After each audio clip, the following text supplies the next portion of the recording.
வணக்கம் நண்பர்களே, நான் உங்கள் ரமணன். இப்போ நம்ம இந்த ஒரு காணொலியில் நம்ம பார்க்க இருக்கிறது இந்த மாதத்துக்குரிய கிரகச்சாரம், அதாவது ஆகஸ்ட் மாதத்துக்குரிய கிரகச்சாரம். அதே மாதிரி எல்லா ராசிகளுக்குரிய பொது பலன்கள், அதே மாதிரி அந்த ராசிக்குரிய நிவர்த்திகள், இதெல்லாம் நம்ம பார்க்க போகிறோம். வீடியோ ஃபுல்லாக பாருங்கள். நன்றி. இப்போ நம்ம இந்த மாதம் ஆகஸ்ட்டுக்குரிய பலன்களை பார்க்கலாம். முதல்ல கிரகச்சாரம் எப்படி இருக்குனாக்கா, முதல்ல நமக்கு ஆரம்பிக்கும் பொழுது ஆடி மாதம் அப்படிங்கிறதுனால நமக்கு சூரியன் கடகத்திலேயே இருக்கார், புதனோடு சேர்ந்து இருக்கார், குருவும் அங்கேயே இருக்கார். செவ்வாய் 12ஆம் இடத்துக்கு 4ஆம் தேதி வந்துடுறார். புதன் 6ஆம் தேதி நமக்கு கடகத்துக்கு வந்துடுறார். கேது சிம்மத்திலேயே இருக்கார். அதே மாதிரி சுக்கிரன் நீச்சமாகி நமக்கு கன்னிக்கு வந்துடுறார். உங்களுக்கு சனீஸ்வரர் வக்கரமாக மீனத்தில் இருக்கார். அதே மாதிரி ராகு கும்பத்தில் இருக்கார். இதுதான் நம்மளுடைய கிரகச்சாரம் ஃபஸ்ட் ஹாஃபுக்கு. செகண்ட் ஹாஃப் நமக்கு 18ஆம் தேதியிலேருந்து பார்த்தோம்னாக்கா சூரியன் இங்கே வந்துடுறார், சிம்மத்துக்கு வந்துடுறார். கொஞ்ச நாள்லேயே 23ஆம் தேதி வாக்கில் புதன் சிம்மத்துக்கு வந்துடுறார். அதே மாதிரி சுக்கிரன் கன்னியிலேருந்து துலாத்துக்கு மாறுவார் 3ஆம் தேதி செப்டம்பர். அது வரைக்கும் அதுக்குள்ளே நமக்கு மாதம் முடிஞ்சிடும். 3ஆம் தேதி செப்டம்பர் தான் அவர் மாறுறாரு. குரு அங்கேயே இருக்கார், செவ்வாய் அங்கேயே இருக்கார், சனீஸ்வரர் அங்கேயே இருக்கார், அதே மாதிரி ராகுவும் அங்கேயே இருக்கார். மாற்றங்கள் இதில் தான். மிதுன ராசி அன்பர்களுக்கு இந்த மாதம் எப்படி இருக்குங்கிறது பார்ப்போம். மிதுன ராசியாதிபதி உங்களுக்கு கடகத்தில் இருக்கார்.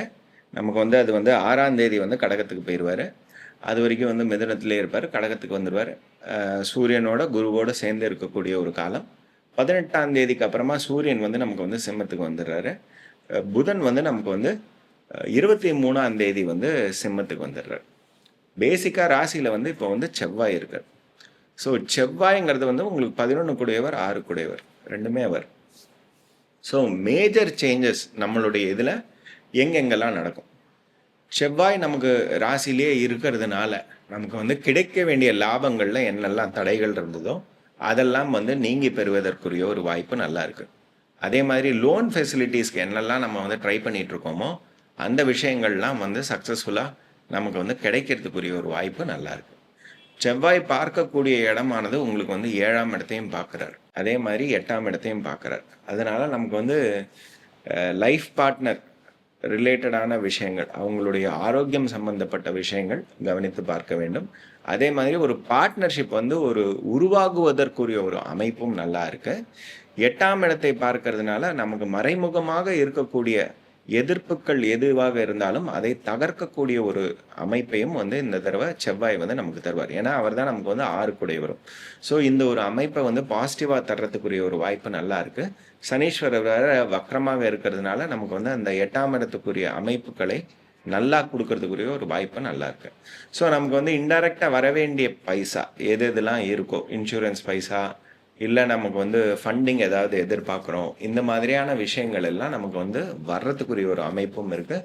லைஃப் பார்ட்னர்கிட்டேருந்தோ பிஸ்னஸ் பார்ட்னர்கிட்டேருந்தோ வர வேண்டிய ஒரு இன்வெஸ்ட்மெண்ட்டும் நமக்கு வர்றதுக்குரிய ஒரு அமைப்பு நல்லா இருக்குது. பொதுவாக இந்த காலகட்டத்தில் நிறைய ஆக்ஷன் ஓரியன்டாக இருக்கும். செவ்வாய் எப்போவுமே நமக்கு ராசிலேயோ லக்னத்திலேயோ உட்காந்துட்டாருனாக்கா பயங்கர ஆக்ஷன் பேக்டாக இருக்கும் அந்த மாதம். ஸோ என்ன களைக்காமல் உழைப்போம் அப்படிங்கிற ஒரு காலகட்டமாக இருக்கும் இந்த செவ்வாயினுடைய அமைப்பு. குரு பகவான் புதன் இருவரும் நமக்கு 2ஆம் இடத்தில் சூரியனோடு சேர்ந்து இருக்கிறதுனால குடும்ப சூழ்நிலைகள், அதே மாதிரி நமக்கு பொருளாதார சூழ்நிலைகள் இதெல்லாம் பெட்டராகிறதுக்குரிய ஒரு அமைப்பு நல்லா இருக்கு. ஆரம்ப கல்வி, யாரெல்லாம் குழந்தைகள் எதெல்லாம் ஆரம்ப கல்வி அப்படிங்கிறத ஆரம்பிக்கிறாங்களோ அவங்களுக்கெல்லாம் ஒரு நல்ல ஒரு அமைப்பு இந்த டயத்தில் கிடைக்கும். சூரியன் நமக்கு சிம்மத்துக்கு வந்த பிறகு, அதாவது நமக்கு 18ஆம் தேதிக்கு அப்புறமா புதன் 23ஆம் தேதி அங்கே போய் சேர்ந்துக்கிறார். ஸோ அங்கே சேரும் பொழுது புது முயற்சிகள் எல்லாம் வெற்றி அடையக்கூடிய ஒரு சூழல் அப்படிங்கிறது நமக்கு கிடைக்கும். மனசில் ஒரு தெளிவும் இருக்கும். சனீஸ்வரர் வக்கரமாகிறதுனால உங்களுக்குரிய 9ஆம் இடம்ங்கிறது ரொம்ப ஆக்டிவாக இருக்கும்.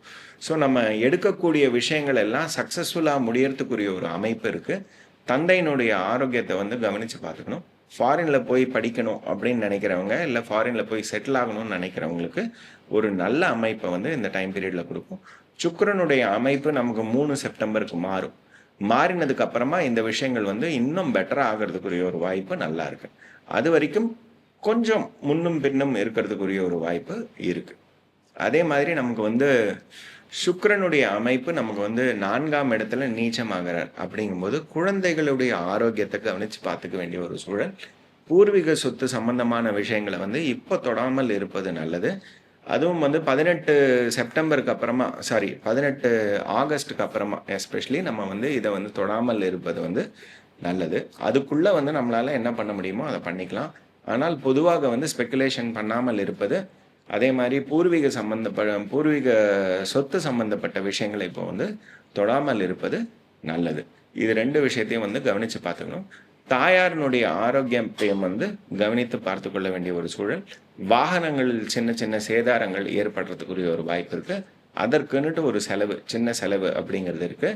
வீடு சம்பந்தப்பட்ட விஷயங்களில் ஒரு செலவு அப்படிங்கிறதும் இந்த காலகட்டத்துல நமக்கு இருக்கு. பொது பரிகாரம், நமக்கு மிதுன ராசி அன்பர்களுக்குரிய பொது பரிகாரம் அப்படின்னு சொல்லும்போது, நமக்கு இப்போ வீக்கா இருக்கக்கூடிய கிரகம் அப்படின்னு சொன்னோம்னாக்கா சுக்கிரன் தான். ஸோ சுக்கிரனுக்கு வந்து நீங்க வந்து பொதுவாக நீங்க வந்து மகாலட்சுமி தாயாரை வந்து வேண்டிக் கொள்வது, முடிந்தால் நாச்சியார் கோயிலுக்கு போயிட்டு வருவது, வெள்ளிக்கிழமை அன்று நீங்க வந்து எந்த மகாலட்சுமி தேவாலயத்துக்கும் போய் விளக்கேற்றி வருவது உங்களுக்கு வந்து நல்ல நிவர்த்தியை தரும். நன்றி, வணக்கம்.